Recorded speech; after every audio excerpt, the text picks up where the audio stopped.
Hi friends, இதுக்கு பேர் தான் டிசி பவர் சப்ளை. ஸோ நம்ம இந்த டிசி பவர் சப்ளை இப்போ ஆன் பண்ணிக்கிறோம்.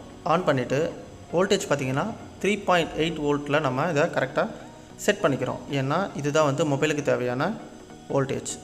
ஸோ இப்போது இந்த மொபைலில் நான் என்ன பண்ணுறேன் அப்படின்னா பேட்ரியை நம்ம ரிமூவ் பண்ணிக்கிறோம். ரிமூவ் பண்ணிவிட்டு பேட்ரியே இல்லாமல் இந்த மொபைலை எப்படி நம்ம ஆன் பண்ணுறது அப்படின்றத பற்றி தான் இந்த வீடியோவில் நம்ம இதை பார்க்க போகிறோம். ஸோ இந்த பேட்டரி இப்போ நான் தனியாக கிளட்டிட்டேன். ஓகேங்களா?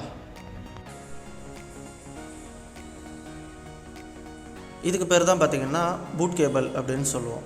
ஸோ இப்போ இந்த பூட் கேபிளை இப்போ எதுக்காக யூஸ் பண்ணுறோம் அப்படின்னா பேட்டரிக்கு பதிலாக நம்ம இந்த பூட் கேபிள் தான் யூஸ் பண்ண போகிறோம்.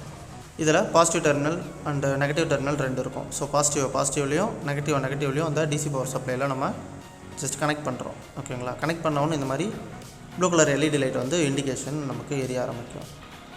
இதில் வந்து நமக்கு அவுட்புட் பார்த்திங்கன்னா பிளாக் அண்ட் ரெட் ஒயர் ரெண்டு இருக்கும். ஸோ இதில் தான் வந்து நம்ம அந்த 3.8 வோல்ட் நமக்கு அவுட்புட்டில் வரும். இப்போ இந்த பேட்டரியில் பார்த்திங்கன்னா டெர்மினல்ஸ் இருக்கும்.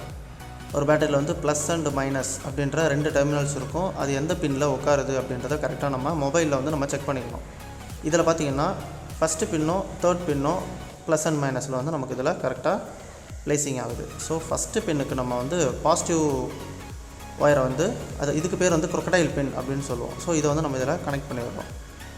ஃபஸ்ட்டு பின்னில் வந்து ரெட் கலர் ஒயர், அதாவது பாசிட்டிவும், தேர்டில் வந்து நெகட்டிவ், இதை வந்து நம்ம இதில் ப்ராப்பராக இப்படி கனெக்ட் பண்ணிடுறோம். ஒன்றோட ஒன்று வந்து டச் ஆகக்கூடாது.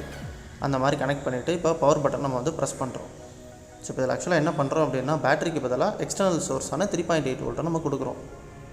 ஸோ இப்போ வந்து மொபைல் வந்து எனக்கு ஆன் ஆகிடுச்சு. இந்த மாதிரி தான் ஒரு மொபைலில் நம்ம பேட்டரியே இல்லாமல் ஒரு மொபைலை நம்மளால் ஈஸியாக ஆன் பண்ண முடியும். இது எதுக்காக நம்ம யூஸ் பண்ணுறோம் அப்படின்னா பேட்டரி தான் ப்ராப்ளமா இல்லையா அப்படின்றத நம்ம அதை செக் பண்ணுறதுக்காக தான் இந்த மாதிரியான ஒரு மெத்தடை நம்ம இதை யூஸ் பண்ணுறோம். ஸோ நீங்களும் இந்த மாதிரி பூட் கேபிளை வச்சு ஈஸியாக ஒரு மொபைலை ஆன் பண்ணலாம். Thank you friends.